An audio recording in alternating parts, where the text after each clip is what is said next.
जय श्री राधे भक्तों।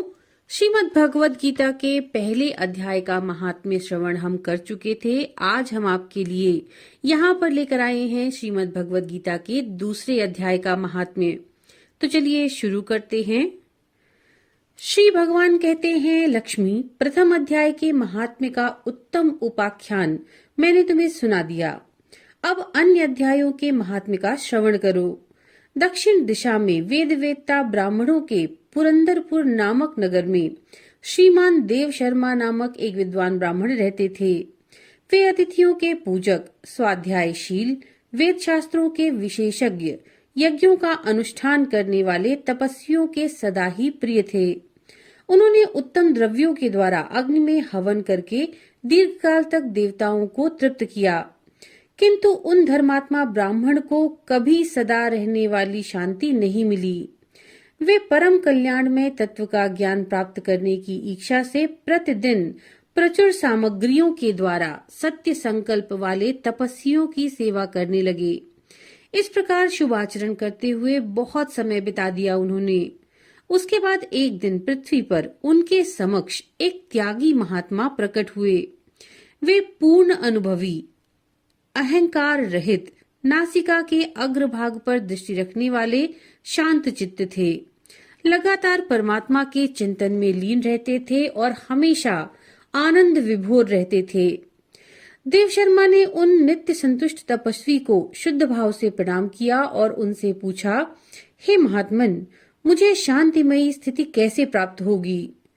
तब उन आत्मज्ञानी संत ने देव शर्मा को सौपुर ग्राम के निवासी मित्रवान का, जो बकरियों का चरवाहा था, परिचय दिया और कहा वही तुमको उपदेश देगा।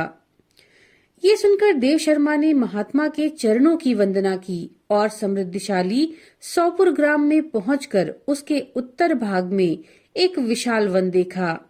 उसी वन में नदी के किनारे एक शिला पर मित्रवान बैठा था।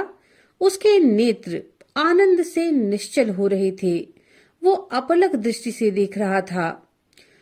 वो स्थान आपस का स्वाभाविक बैर छोड़कर एकत्रित हुए परस्पर विरोधी जंतुओं से घिरा हुआ था। वहां उद्यान में मंद मंद वायु चल रही थी। मृगों के झुंड शांत भाव से बैठे थे और मित्रवान दया से भरी हुई आनंदमयी मनोहारिणी दृष्टि से पृथ्वी पर मानो अमृत छिड़क रहा था। इस रूप में उसे देखकर देव शर्मा का मन प्रसन्न हो गया। बहुत उत्सुक होकर बड़े विनय के साथ मित्रवान के पास गया। मित्रवान ने भी अपने मस्तक को किंचित नवाकर देव शर्मा का सत्कार किया।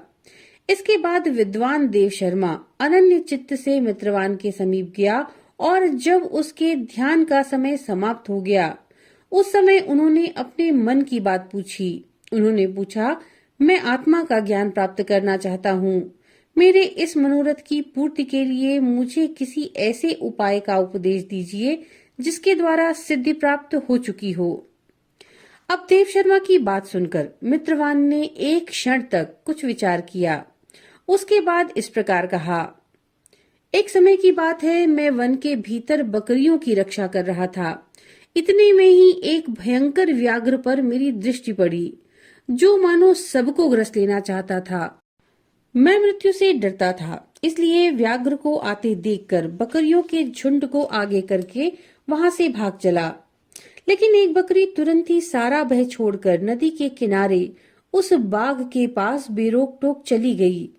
फिर तो बाघ भी द्वेष को छोड़कर चुपचाप खड़ा हो गया। उसे इस अवस्था में देखकर बकरी बोली, बाघ, तुम्हें जो अभीष्ट भोजन प्राप्त हुआ है, मेरे शरीर से मांस निकालकर प्रेम पूर्वक खाओ। तुम इतनी देर से खड़े क्यों हो? तुम्हारे मन में मुझे खाने का विचार क्यों नहीं हो रहा? बाघ ने पूछा, इस स्थान पर आते ही मेरे मन से द्वेष का भाव निकल गया। भूख प्यास भी मिट गई, इसलिए पास आने पर भी तुम्हें नहीं खाना चाहता। बाघ के यो कहने पर बकरी बोली, न जाने मैं कैसे निर्भय हो गई। इसमें क्या कारण हो सकता है? अगर तुम जानते हो तो बताओ। ये सुनकर बाघ ने कहा, मैं भी नहीं जानता। चलो सामने खड़े हुए इन महापुरुष से पूछें। ऐसा निश्चय करके वे दोनों वहां से चल दिए। उन दोनों के स्वभाव में ये अजीब सा परिवर्तन देखकर मैं बहुत चकित हुआ। इतने में ही उन्होंने मुझसे ही आकर प्रश्न किया। वहां वृक्ष की शाखा पर एक वानर राज बैठे थे। उन दोनों के साथ मैंने भी वानर राज से पूछा, विप्रवर, मेरे पूछने पर वानर राज ने जो आदर पूर्वक कहा, अजापाल सुनो, इस विषय में मैं तुम्हें बहुत प्राचीन वृत्तांत सुनाता हूँ। ये सामने वन के भीतर जो बहुत बड़ा मंदिर है उसकी ओर देखो। इसमें ब्रह्मा जी का स्थापित किया हुआ एक शिवलिंग है। पूर्व काल में यहाँ सुकर्मा नाम का एक बुद्धिमान महात्मा रहता था, जो तपस्या में संलग्न होकर इस मंदिर में उपासना करते थे। वन में से फूलों को संग्रह करके लाते और नदी के जल से पूजनीय भगवान शंकर जी को स्नान करा के उन्हीं से उनकी पूजा करते थे। इस प्रकार आराधना का कार्य करते हुए सुकर्मा यहाँ निवास करते थे। बहुत समय के बाद उनके समीप किसी अतिथि का आगमन हुआ। सुकर्मा ने भोजन के लिए फल लाकर अतिथि को अर्पण किया और कहा, मैं केवल तत्व ज्ञान की इच्छा से भगवान शंकर की आराधना करता हूँ।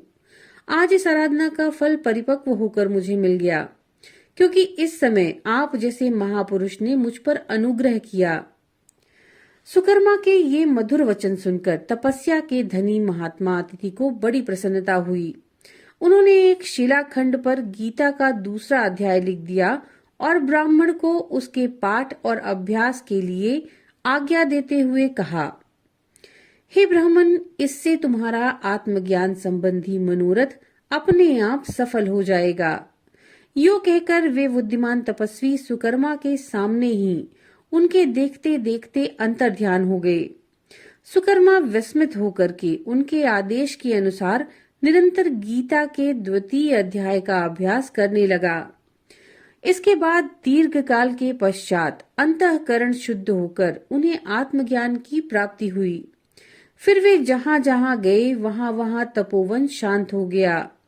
उनमें शीत, उष्ण, राग, द्वेष आदि की बाधाएं दूर हो गईं। इतना ही नहीं, उनके स्थानों में भूख प्यास का कष्ट भी जाता रहा।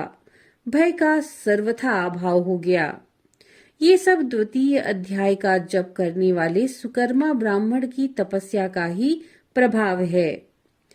मित्रवान कहता है, वानर राज के यो कहने पर मैं प्रसन्नता पूर्वक बकरी और बाघ के साथ उस मंदिर की ओर गया।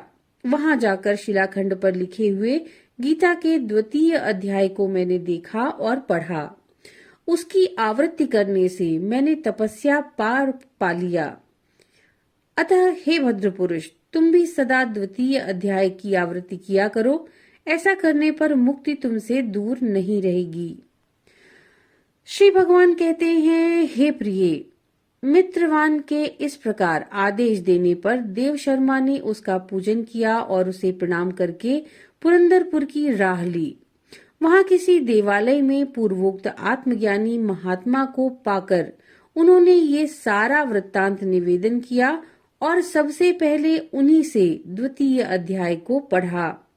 उनके उपदेश को पाकर शुद्ध अंतःकरण वाले देव शर्मा प्रतिदिन बड़ी श्रद्धा के साथ द्वितीय अध्याय का पाठ करने लगे।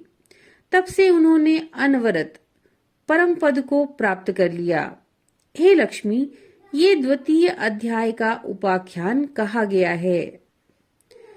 तो भक्तों, ये था अध्याय 2 का महात्म्य। नमो नारायण।